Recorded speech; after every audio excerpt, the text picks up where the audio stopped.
আসসালামু আলাইকুম ওয়া রাহমাতুল্লাহি ওয়া বারাকাতুহু। আজকে আমি আপনাদের সামনে এসেছি দুঃখ ভরা যন্ত্রণা নিয়ে আপনাদের সাথে দুইটা কথা বলবো। কথাটা হলো এটাই যে আমাদের বাংলাদেশ এয়ারপোর্টে আমাদের প্রবাসীদেরকে বহুত হয়রানি করতেছে। কেন? আপনি দেখেন প্রত্যেকটা প্রবাসী কত কষ্ট, দুঃখ, যন্ত্রণার মাঝে দেশে যায়। এয়ারপোর্টে গেলে তাদের লাঠিগুলা কাটি ফেলায়, তাদের সামানগুলা লই যায়, তাদের মোবাইলগুলা লই যায়। কেন এগুলা? আমরা তো বিশ্বের যে কোনো এয়ারপোর্টে দেখতেছি এরকম কোনো কাজ হয় না, শুধু কেন বাংলাদেশে এই কাজটা হয় আমরা বুঝতেছি না। তো আমার অনুরোধ, এয়ারপোর্টে গেলে মনে করেন আমাদেরকে অনেক হেনস্থ করা হয়, হয়রানি করা হয়। কেন এই বিষয়গুলা আমাদের বড় বড় নেতারা দেখে না? তারা কেন মুখে হাত রাখি চুপ করে থাকে? কেন কথাগুলা বলে না? এরপরে দিয়ে আমরা মনে করেন বিদেশে আসতে গেলে আমরা এক একটা বাঙালি 5 থেকে 6 লক্ষ টাকা লাগে। বিভিন্ন কান্ট্রির মানুষ আসলে তাদের মাত্র অনলি 1 লক্ষ টাকা লাগে। কেন আমাদের এগুলা?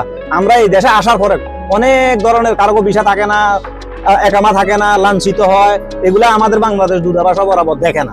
তো বাংলাদেশ থেকে আমাদের যারা প্রধান, এরা যদি এগুলাকে ডিল না দেয়, ডিলটা কে করবে বলেন? এরপরে আমরা মনে করেন দেশে যাইতে হইলে মনে করেন আমাদের 2 থেকে 2.5 লাখ টাকা লাগে টিকেটে। অন্য অন্য রাষ্ট্রের মানুষে গেলে তারা অনলি 30,000 40,000 টাকার ভিতরে তারা চলে যায়। কিন্তু আমাদের দেশের নেতারা কেন এগুলাকে এখনো পর্যন্ত তারা দেখতেছে না? তারা কেন চুপ করে রয়েছে? আপনারা সবাই এটা দেখবেন। কিছুদিন আগে আমরা নিউজে শুনছিলাম এয়ারপোর্টের ভিতরে প্রবাসীদের জন্য খাবার এবং রেস্টের ব্যাপারে একটা হোটেল খোলা হয়েছে। কি দরকার? আমাদের ফ্যামিলিরা বাইরে 6 ঘন্টা 7 ঘন্টা খাড়ায় যায়, আমরা এখানে রেস্ট করবো? আমরা বিমানে 6 থেকে 7 ঘন্টা এমনি জার্নি করে যাই। এয়ারপোর্টে আমাদের খাওয়ার কোনো দরকার নাই। আমাদের দরকার হচ্ছে অনলি 20 মিনিটের ভিতরে আমাদেরকে যত দ্রুত ডেলিভারি দেয়, আমরা যত আত্মীয় স্বজনের কাছে তাড়াতাড়ি খুঁজতে পারি। আমাদের দরকার হইলো এগুলা। এরপরে আপনার